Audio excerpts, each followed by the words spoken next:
Genuine has been the word of the year. Being around people that are or want to be as genuine as you is so dope. That's how 94XO even connected with Pro Field Reserve. And now, we reserve some spots for some pretty dope individuals in St. Louis that deserve their stories to be shared. Hey you guys, it's MonneXo, and we reserved this spot for Drew. I'm super excited to have him on the show. What's up? Thank you, I appreciate it. Yeah, so go ahead, introduce yourself. Tell us more about your brand. So pretty much, I go by the Film Lord everywhere. Ooh. Twitter, Instagram. Film Lord? Yeah, that kind of came from my passion. Like since 6 years old, I've had a camera in my hand, and my dad was a photographer in the military, and he grew up with a background that was kind of in poverty, but he saw as photography as like an outlet. So for me, I just took that, and he was one to always film anything from 3 months before I was born to around 7 years old. And I kind of saw myself in like me wanting to make movies and films and be passionate about just watching films and making them my own. So, I just wanted to always make films and do whatever I saw. Okay, so now from the outside looking in, it looks easy, but obviously from your perspective, it is not. So like, what are some of the things that you have went through over the years and have learned when it comes to being in this type of industry? Consistency is key, really. Just wanting to know what you want, because you can get overwhelmed by wanting to do everything. But for me, it's mainly just telling the stories. And over the years, I've practiced whether I want to be a director, just do music videos, or do documentaries, or just kind of write. So I centered myself more towards doing documentaries is what I'm doing now. Okay. Just wanting to tell the stories of people, because everybody has a story, and I want to be the one to kind of capture the history of everyone else. Now I'm curious, how was it though when you were in that music video phase? Like, did you, in a sense, like outgrow it, or was it more of like you just gained more interest in like doing film and whatnot, documentaries? It was more so me gaining more interest in documentaries because everyone has a story, and I wanted to do more visual presences with storylines. Okay. And so I would see a movie and I would want to make a music video out of that. And so being in the Midwest, there's a certain look to music videos that don't really have a storyline. So I wanted to do my own. Yeah, I so get it. That's what I wanted to do. And so I did that on my own. I put my own self in visuals, whether it looked like a car accident or explosions and fires. Like, I replicated whatever I saw. I was gonna say, it looked like you be doing like these stunts and stuff and these videos you post. Make sure you guys watch these videos like on Facebook and Twitter and stuff. Like, you be out here on the car. Yeah. I don't know any of this camera equipment that's called, but he like literally like hangs off the car. Like, how did you decide that you wanted to do that? It was from me wanting to do what I didn't see other people doing. So I would travel, I would invest in going to other places like New York and Florida and LA, and I would see, they're using fire and smoke out here. Let me take this back to the Midwest. Let me do some explosions. I've been on fire a few times. I've almost blown off my hands a few times. Oh my God. Like, legitimately, and it's all on video too. So like, I feel like if someone else is going to do it, then I should do it. Like, I want to be the one to be as passionate about it, and somebody's going to inspire. Don't do what I do at home, but like, just know what you can do, that anything is possible. And being from the Midwest, a lot of people don't understand that they can do it because they don't have the exposure to it. But like, being somebody that is like, okay, I can do whatever I want to do as long as I'm passionate, I believe in myself, and that's how I push myself. Now this is a random question. Do you want to be an actor? Yes. After doing like all these stunts? Yeah, like, okay. I used to want to be a stunt driver when I was little. Like, there's a video clip me saying that I wanted to create or direct Bad Boys, like when I was little. Or I got into Fast and Furious. Like, I manifested that I'm probably going to direct Fast and Furious one of these days. Oh, like, I can see that. I can see you creating something crazy, and I can't wait for that to come out. Yeah. Because you're probably going to be in your own movie. Exactly, and it's crazy because like I keep having this reoccurring dream where like I have this helicopter picking somebody up, going down Market in the middle of like St. Louis, going towards the arch. Like, it's a reoccurring dream I have. Everything's gonna happen. Yeah, it's gonna be you. I can see it. Like Will Smith hanging on to like a ladder connected to a helicopter, going under the arch. Something crazy. I know it's gonna happen, but I'm gonna bring Hollywood back to St. Louis eventually. Yeah, we can't wait. We can't wait. No, what are some advice? What advice can you give to people that are trying to be, I guess, in the same footsteps as you or in the photography, cinematography lane?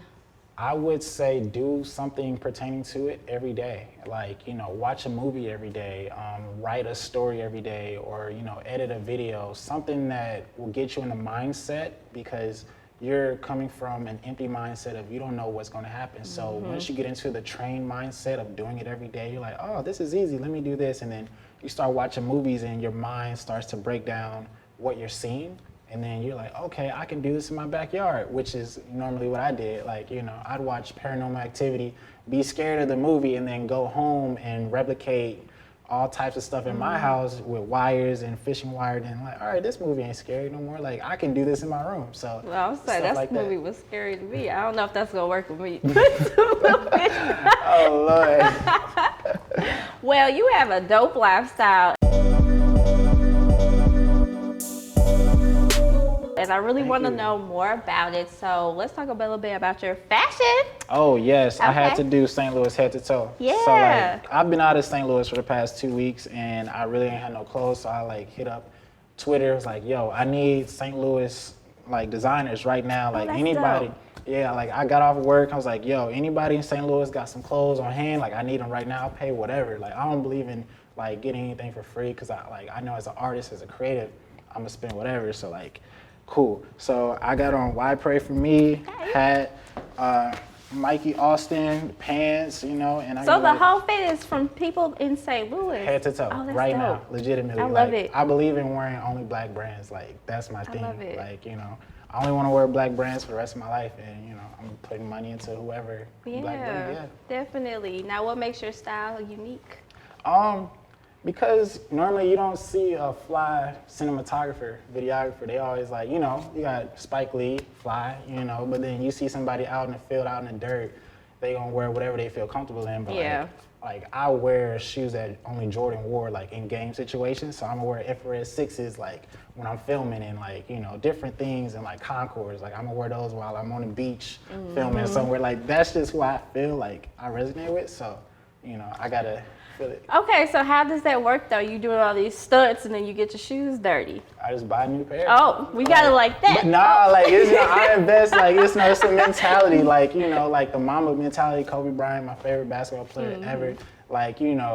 The universe is gonna bring to you whatever you need the most. So this is my third pair of infrared 6s in 4 years, and I've messed up the other pairs, but I just feel a certain way when I wear a pair of Jordans that I really like. Yeah, I'm saying the support is real. Yeah, definitely. Now, obviously, we're in Profield Reserve. So, what are some things that you love about this place? So this is my first time here, but I've heard a lot of things about it. I love the hat collection. Oh my gosh, I'm big on hats, legitimately, because when I'm filming and out in the sun, I can barely see the screen. So I'm I need a hat to go with my fit. So You about to buy the whole hat honestly, section. I'm walking out with 10 hats. I promise. I'm walking out with 10 hats.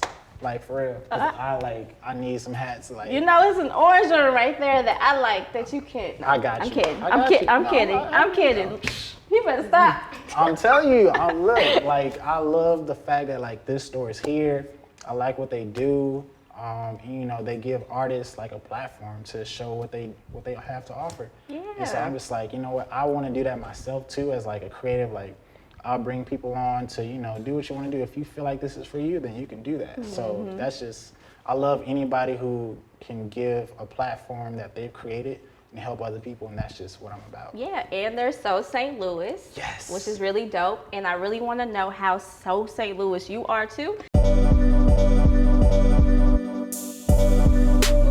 So what you're gonna do? You're gonna pull 2 questions out of this hat. Lord. Okay. All right. Lord, let's see. All right, let's see. Are you a diehard Cardinals fan? My favorite color is red. That means no. Yes. What are you talking about? Yes. You was supposed to say yes first. What? Yes, I'm a diehard Cardinals fan because, we as a sports town, we don't have football, and so the Cardinals, when you hear, I live downtown, so every time they get a home run, you hear that. You hear it, yeah. It's so loud, it's electrifying. It's like somebody cheering me on. I'm not even playing baseball. That's just how it feels. And so, every time I'm at the Cardinals Stadium, something magical happens. I was just filming Smino there. Like, he threw the first pitch, and I'm just like, yo, this is like, I know I'm on my journey and my purpose, and it just leads me to like doing great things in St. Louis. I'm like, bro, this is where I want to be. Cardinals is good luck, guys. Yes, for sure. Okay, one more. Another one? Oh, Lord. Ooh. These questions ain't that bad. Have you ever been to a Blues game? Yes, I have. Why are you getting these sports questions? Hey, I'm looking out because if you ask me. Have you done anything with the Blues before? Oh, yes, I have. Oh my gosh, that's crazy. So, a year and a half ago, actually about 2 years ago, when we won Stanley Cup, right? So, my boss was like, is anybody going down to the parade? I was like, no, I'm not going. And then I was like, you know what? I might as well go. My dad has been one of the biggest Blues fans ever. Like, legitimately, black kid in like South City, St. Louis, playing hockey in the backyard, and he's like 6'5". He's supposed to be basketball, but like he's playing hockey. So I snuck into the parade and filmed it, and it went viral. Oh, wow. Yeah. So I saw somebody from my school who was a DJ, and he was like with a radio station. I was telling him, yo, I'm trying to get to the other side. He was like, you know, just squeeze through there and you can get to the other side. So I squeezed through with no Blues paraphernalia, no nothing. And I'm with a bright orange hoodie on in the middle with this camera. I'm like, they not letting me through. I'm stuck in the middle of this parade right now. I'm gonna just go with it. So yeah, and I was just like. That's dope. I would say it was so rowdy and exciting and crazy. I don't even think they cared at that point. Like, they were just excited just to have it, you know. But my boss saw me on TV in the middle, like, everybody's blue, I'm orange, I'm holding the camera walking, and they're like, is this you, Drew? In this group chat of like 19 people, I'm like. You should have said no. I would have been like, dog, it was just so crazy because it was like one of those, you at the right time, right place, right moment, and people ask me, who are you shooting for? Who are you shooting? I'm saying Netflix, HBO, MSNBC, all these other people, and I'm just like, the universe just put me here, so I'm just gonna say whatever. I don't know. So. Well, that's so dope. That's exciting. I can't wait to see more from you. You're on the spotlight now. Where can people follow you, find more information about you, upcoming events? Yeah, just The Film Lord on Instagram and The X Film X Lord on Twitter, because it's like my fourth Twitter. Like, they be hating on me with like copyright music or whatever. So it's my fourth Twitter, but you know, I'm gonna be back every time, no matter what. So yeah. Yeah, make sure you guys follow. I'm MonneXo, and we're out. Be easy. It's your girl MonneXo, and you just finished a 94XO interview. Make sure you like, subscribe, and comment to our YouTube channel, and follow us on social media platforms. Be easy.